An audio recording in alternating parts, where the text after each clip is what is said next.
இந்த உலகத்துல நம்மளோட வாழக்கூடிய எல்லா மனிதர்களும் நமக்கு அன்பு காட்டக்கூடிய பெற்றோரா இருக்கலாம், பாசம் காட்டக்கூடிய மனைவியா இருக்கலாம், ஒத்துழைப்பளிக்கூடிய நண்பர்களா இருக்கலாம், உதவி செய்யக்கூடிய தொழிலாளிகளா இருக்கலாம். இவங்க எல்லாருமே நம்மளுடைய நோக்கத்தை நம்மளுடைய பாதையில நிறைவேற்றுறதுக்காக இறைவனால் அமைக்கப்பட்டவங்க தான். இந்த உலகத்தில் ஒரு மனிதன் இன்னொரு மனிதனை சார்ந்துதான் வாழ முடியும். அதனாலே தன்னுடைய அங்கீகாரத்தை, தன்னுடைய மதிப்பை சக மனிதன் எப்படி முடிவு செய்யறானோ அப்படியே தன்னை முடிவு செஞ்சு கொள்றான். ஒருத்தர் தனக்கு கண்ணியம் இருக்குன்னு சொன்னா கண்ணியம் இருக்குன்னு நம்புறான், தனக்கு தகுதி இருக்குன்னு சொன்னா தகுதி இருக்குன்னு நம்புறான். நீ எதுக்குமே உதவ மாட்டேன்னு ஒருத்தர் சொல்லிட்டான்னு சொன்னா அதை அப்படியே ஏத்துக்கிட்டு வாழ ஆரம்பிச்சிடறான். நம்மளுடைய ஒட்டுமொத்த பிரச்சனையும் படைச்சவன்ட்டு இருந்து கிடைக்க வேண்டியது எல்லாமே படைப்புகள்ட்ட இருந்து கிடைக்கும்னு சொல்லி எதிர்பார்த்துக்கிட்டே இருக்கிறோம். நம்மளை படைச்சவன் என்னைக்கும் நம்மளுடைய தகுதியை, நம்மளுடைய திறமையை, நம்மளுடைய மதிப்பை, நம்மளுடைய சந்தோஷத்தை முடிவு செஞ்சுட்டான். ஆனா படைப்புகள்ட்ட இருந்து கிடைக்கும்னு சொல்லி பின்னாடியே போய்கிட்டே இருக்கிறோம்.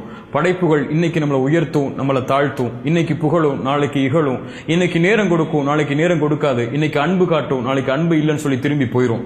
இது படைப்புகளுடைய இயல்பு. படைச்சவனை திருப்திப்படுத்தணும்